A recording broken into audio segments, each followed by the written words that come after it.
Eu tenho sido, ao longo de muito tempo, como professor, tenho sido um dos que trabalha muito o problema do meio ambiente relacionado à economia. Quando esse assunto era visto como coisa de bicho-grilo, como diziam naquela época, eu já trabalhava o assunto da economia e da ecologia, escrevendo, dando aula, e com isso eu acompanhei diversos fatos, se não pessoalmente todos, mas na literatura. Eu acompanhei muito bem e fui lá em Chernobyl, anos depois, obviamente, da tragédia, mas estive dentro, alguns anos atrás. Eu, aproveitando uma viagem ao Japão, onde eu compareço como conselheiro de uma universidade, eu estive em Fukushima, não tão perto, não deixaram chegar perto do reator como no de Chernobyl. Eu acompanhei, teoricamente, o caso de Minamata, que é o primeiro, ainda nos anos 50, quando rebenta-se a preocupação com o meio ambiente, porque uma indústria deixou vazar, provavelmente, mercúrio, e aí surgiu aquilo que se começou a chamar dos gatos doidos. Os gatos começaram a correr para a água, uma coisa absurda. Depois se percebeu que era um problema neurológico, por eles beberem água contaminada. E as crianças também ficaram, e adultos. Eu acompanhei, teoricamente, o que aconteceu em Bhopal, na Índia, em que uma indústria de inseticidas provocou a morte de milhares de pessoas.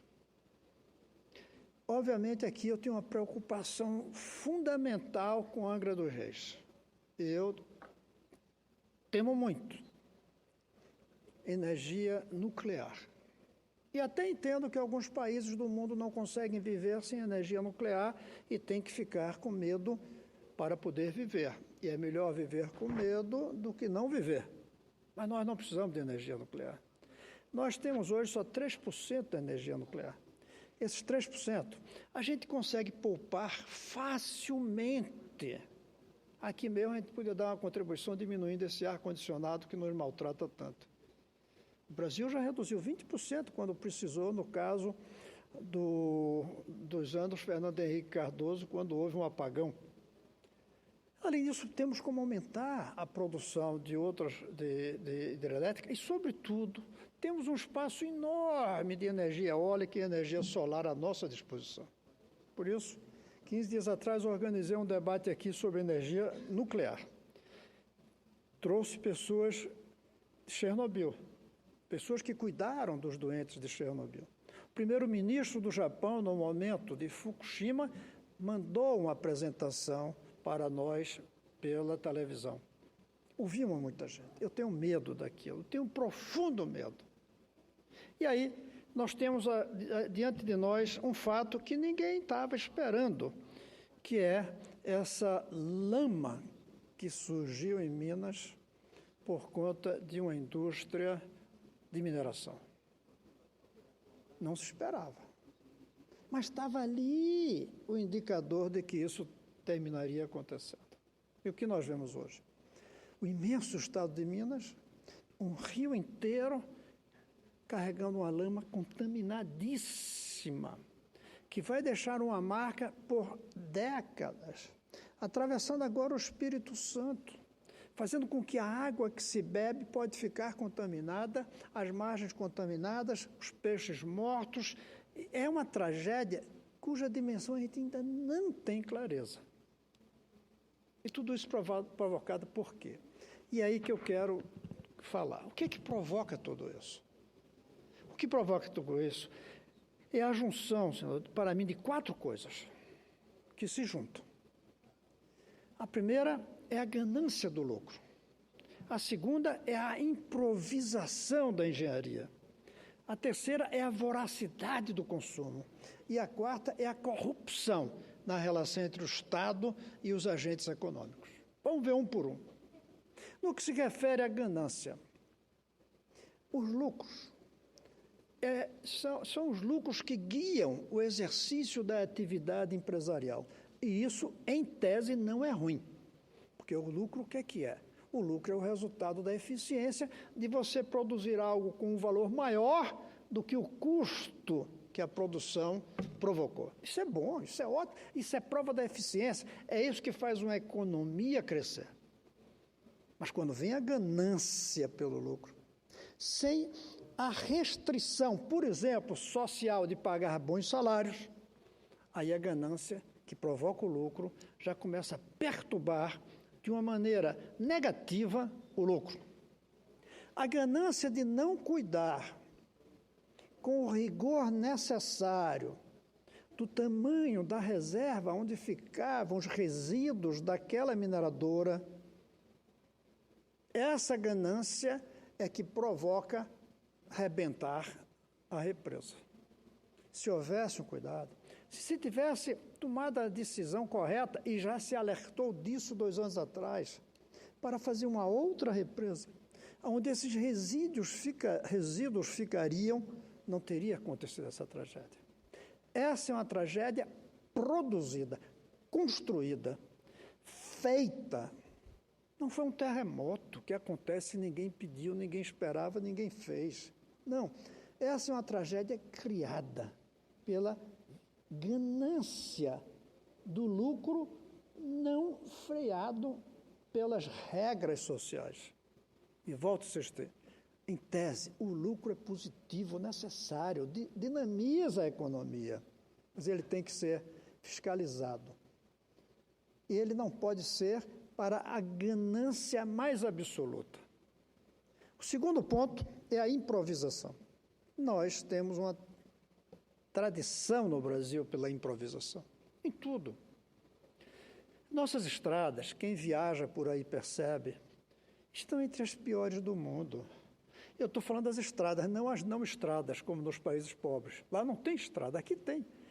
Esse é um país onde é difícil você ler num trajeto entre uma cidade e outra. Não por causa dos buracos, porque aí não é improvisação, aí é manutenção. Eu não estou falando falta de manutenção, eu estou falando improvisação na hora de fazer, em que não tem buraco, mas treme tudo quando a gente anda.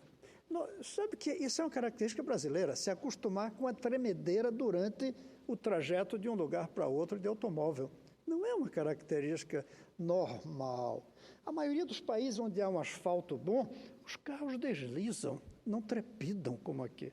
E o incrível, e aí vem o ponto da corrupção, é que, em geral, as estradas brasileiras são feitas por empreiteiras brasileiras que constroem no exterior. E lá elas fazem bem feitas, aqui elas fazem mal feitas.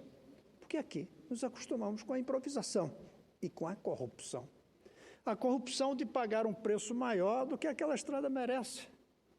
Nos acostumamos. E esse é o que eu coloquei como quarto ponto que eu ponho na frente aqui. Há uma corrupção que provocou o que aconteceu agora em Minas. É a corrupção do governo que não fiscaliza as coisas como deveriam.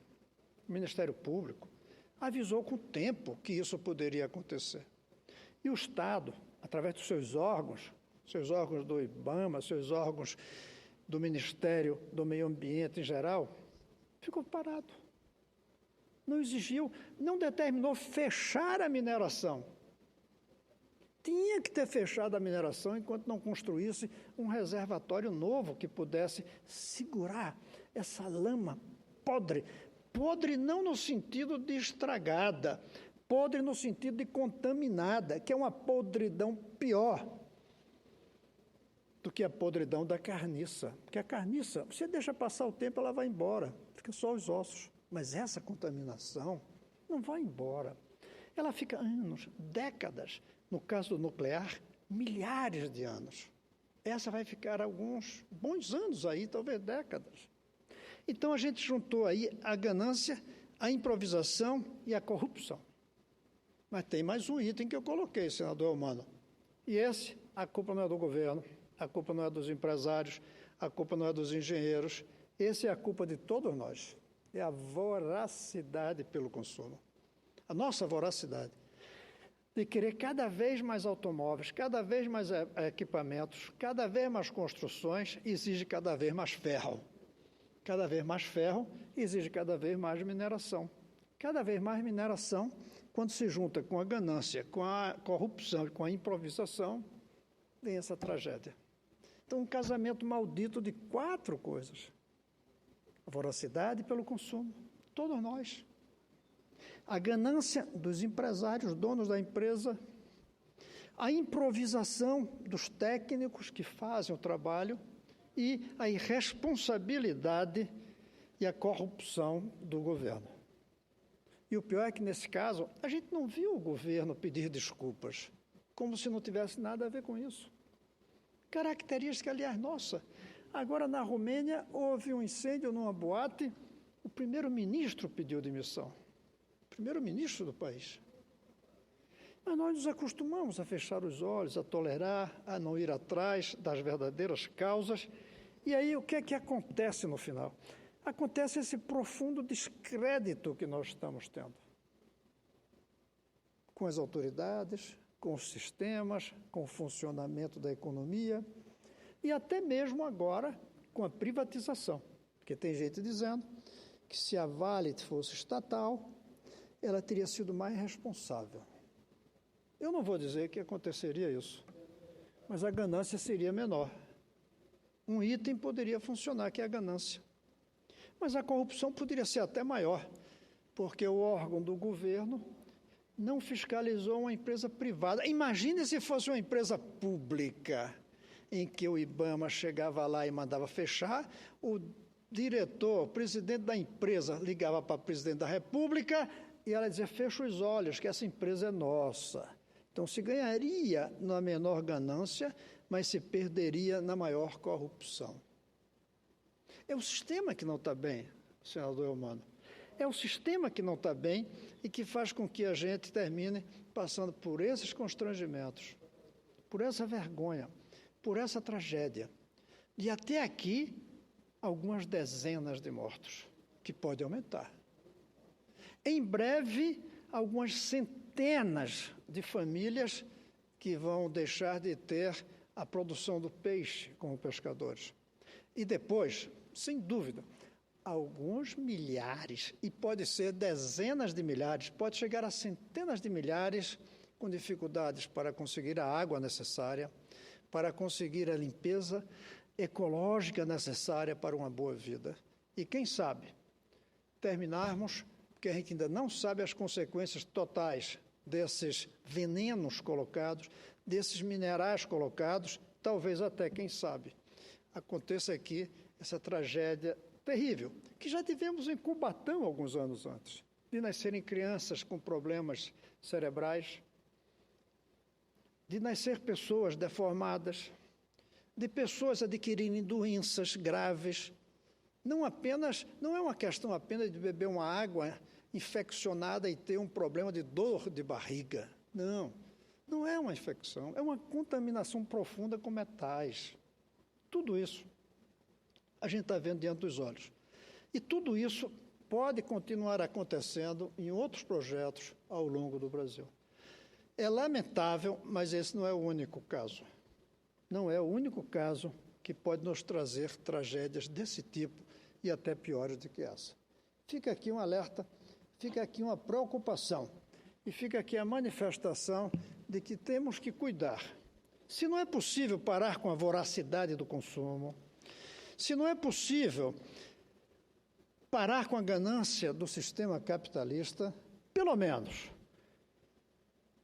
não deixemos continuar a improvisação nem a corrupção.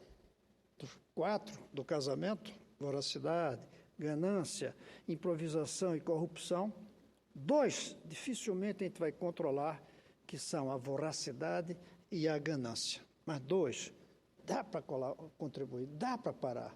É a corrupção e a improvisação. A corrupção política e a improvisação técnica na hora de fazer os nossos projetos. Vamos lutar para que o Brasil seja capaz de agir sem que fatos como esse aconteçam e, sobretudo, que depois que um aconteceu, não se repitam. É isso, senhor presidente.